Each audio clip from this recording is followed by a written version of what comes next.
Check this out. This is a physician, a lipidologist, by the way, who commented on the fact that, I'd mentioned the other day that I had checked my cholesterol over two subsequent about 15-hour periods. And the first time it was 156 milligrams per deciliter, which would be considered completely fine by most, conventional physicians. And the second time it was 346. It went up 190 points in about 14 hours, which shows the extreme dynamic variability of cholesterol, particularly given, certain situations, the low carbohydrate diets, exercise, fasting, things like that all have these significant impacts. And we know that a lot of people just assume that cholesterol is relatively static and making decisions, sometimes lifelong decisions, based on a single lab reading.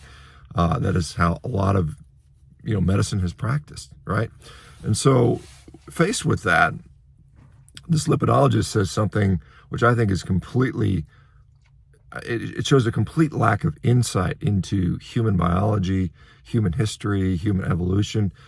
He says, who would ever resort to doing that extreme of fasting and exercise? It's abnormal and it's dangerous, right? And so I didn't eat for 37 hours and I did an hour of cardio. Now, can you imagine a scenario ever in the history of humanity where something like that could have existed? Could you imagine humans as hunters, tracking animals for a day or two before they killed them, before they ate them, having to do some exercise to acquire their food? I mean, this would have been the day-to-day reality for significant portions of humanity for significant periods of time.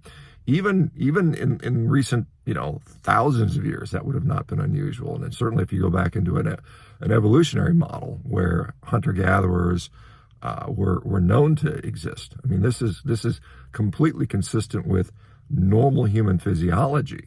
And to think that we have a dynamic energy system that can respond to that in different ways. Remember, the whole thought behind the lipid energy model is that things like fat is transported to meet demands. The liver transports fat to meet demands. And if you're fasted, you don't have a glycogen-filled liver, then those demands will be met with likely fat. And does he think that humans always had access to, a grocery store? I mean, was he thinking that Uber Eats existed, 20,000, 50,000 years ago, perhaps? I mean, this is completely one of the problems, with medicine today. They have no insight into how the human body actually works. Believe it or not, as physicians, they don't understand. All they understand is pharmacodynamics, pharma this, pharma that. This is where their education comes from. This is where their thought comes from.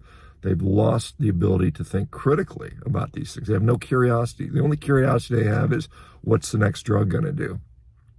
It's very sad. It's a very sad commentary. And so, Pablo, perhaps if you fasted and maybe exercised, you can get rid of that double chin you're sporting there, buddy.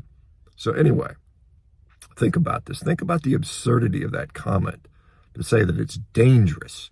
It's dangerous not to eat every 3 hours or something like that. I mean, this is where we've gone as a physician saying that. This is just insanity. Anyway, guys, let me know what you think. Do you think it's dangerous to go a whole 37 hours without eating? Do you think it's dangerous to do any kind of exercise without eating? Do you think you have to just shove Twinkies in your mouth every 15 minutes and just move around like a sloth? Perhaps that's the way we're designed to live. Do you think? Anybody think that's realistic? Anyway, it's comical, makes me laugh, Anyway, I'm off to LA for a couple days. We'll talk to you guys soon. Bye-bye.